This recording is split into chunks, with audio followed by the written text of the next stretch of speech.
It's always a temptation to see great wars as a clash between individuals, Napoleon against Wellington, Churchill against Hitler, but it's usually a mistake. There's vastly more going on in a war across continents than simply a duel between two people.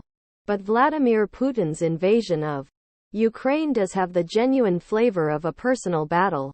It was very much his own idea, hatched with a group of 3 or 4 officials and generals at a time when Russia was cut off by COVID. Even though by now, nearly 8 months after it began, millions of lives in Russia and Ukraine have been damaged by it. And one man has risen to prominence because he's opposed it with extraordinary success. Volodymyr Zelensky is a quiet, charming, unassuming man. He's famously an actor by profession, and played the part of the president of Ukraine on television long before he was elected to the actual job. Maybe, of course, the quiet charm and the apparent lack of assumption are part of the act. You'd need to know him a great deal better to be able to be sure about that. My guess is not, though. Zelensky seems pretty much as he appears, and like a lot of actors he has a clear-sighted appreciation of himself and the limits of his abilities. In the presidential palace, where the main staircase is defended by sandbagged emplacements and you can't even take a watch with you if you're a visitor, Zelensky's trademark dark green t-shirt seemed to fit in perfectly. Whichever of his top officials suggested that he should appear on television wearing that during the frightening days of February and March, when the Russians were very close, and the streets of Kyiv were full of the rust-colored steel tank traps called and quat, hedgehogs and quat, deserves a special award. Zelensky struck precisely the right note, tough, dressed down, practical and ready for a fight. In those days, most of Ukraine's friends abroad were certain that the Russians would carve their way through to central Kyiv in no time. It was a sign of Zelensky's toughness of character that he announced he was staying, whatever happened. His ability to continue striking the right note has lasted for 8 months.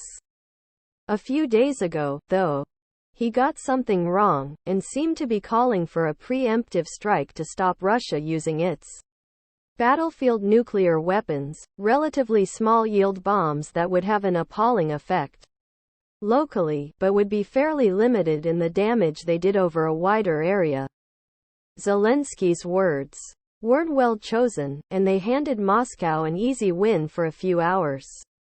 When I interviewed him, he was sufficiently anxious to dampen down the criticism by making his defense in English. He meant, he said, preemptive sanctions which the West should impose on Russia to dissuade President Putin and his generals from opening up Europe's first nuclear war. Well, maybe. And quat, we're not terrorists, and quat, he said when I questioned him about this, and that opened up another question. The New York Times has suggested the U.S. now believed that Ukrainian agents were responsible for the car bomb in Moscow last August which killed the ultra-conservative television reporter Darya Dugina, and may have been intended for her equally extreme father, who used to be close to Putin. Zelensky insisted that his government had absolutely nothing to do with it. Of course he would. Yet there are plenty of presidents and prime ministers who would turn vicious if you asked them questions like this. Not Volodymyr Zelensky. He stays calm and surprisingly warm. He's a great deal better at talking about emotions and the effects of the war on ordinary people than he is about detailed questions of policy, but that's part of the reason for his enormous success, not just in Ukraine but around the world. He must be the most popular leader on earth at the moment. And he is winning his personal public relations duel with President Putin hands down. Putin angry and scowling and reluctant to leave the Kremlin, Zelensky making trips to newly liberated towns. He is even showing sympathy for the young Russian conscripts who are sent to fight in Ukraine, saying to me, and quote, without weapons and body armor, just cannon fodder and quat.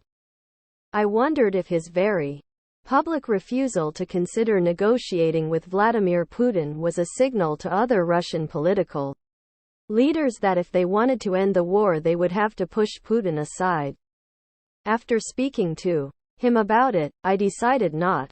He doesn't seem to have the slightest interest in Putin as a person, and has no respect whatever for him as a war leader who micromanages the fighting in angry calls with his generals. Did he care if Vladimir Putin fell from power? I asked. Zelensky blew out his cheeks and shook his head. And quat. Not in the slightest, and quat, he said.